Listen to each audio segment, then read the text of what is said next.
While meeting Hungarian Prime Minister Viktor Orbán in Vienna, Austrian Chancellor Karl Nehammer expressed concern over European Union's plans to ban Russian natural gas. Those plans, he said, would hurt EU more than Russia. Sanctions must hit those against whom they are directed more, but not harm those who decide them. Austria's position is that an embargo on gas is impossible. Not only because Austria depends on Russian gas, the German industry also depends on it, and if it collapses, the Austrian industry will also collapse, and we will face mass unemployment.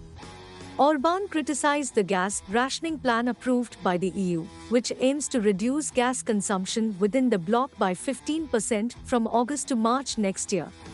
He called it the first sign of a war economy and warned of a possible recession and unemployment in Europe.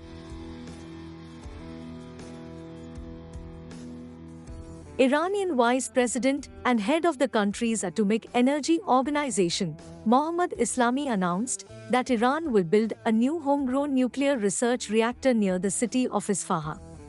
We are planning to officially start construction on a research reactor at the Isfahan nuclear site in the coming weeks. The Isfahan Nuclear Technology Center was built in the 1980s and is located in central Iran.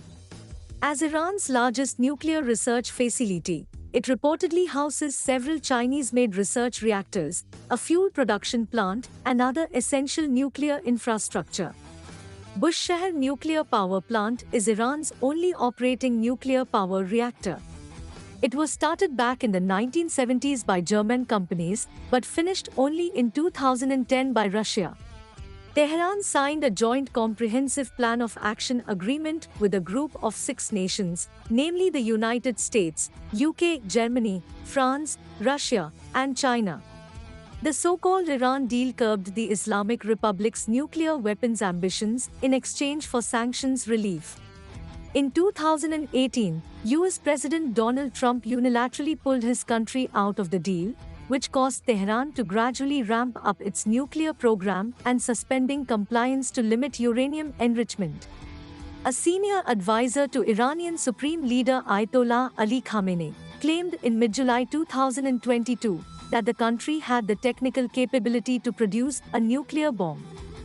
Although it appears that there is no political decision yet to do so.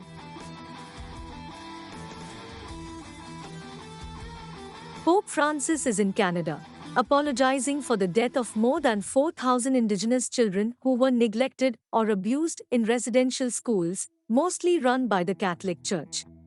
Pope Francis begged for forgiveness. In the face of this deplorable evil, the Church kneels before God and implores His forgiveness for the sins of her children.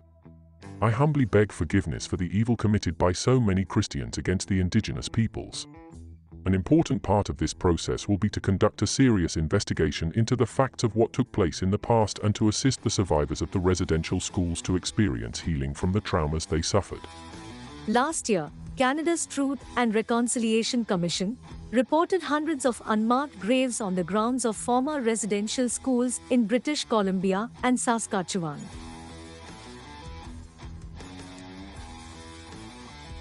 A Sri Lankan government official said, on condition of anonymity, that Indian diplomats in Colombo had lodged a verbal protest with the Sri Lankan Foreign Ministry.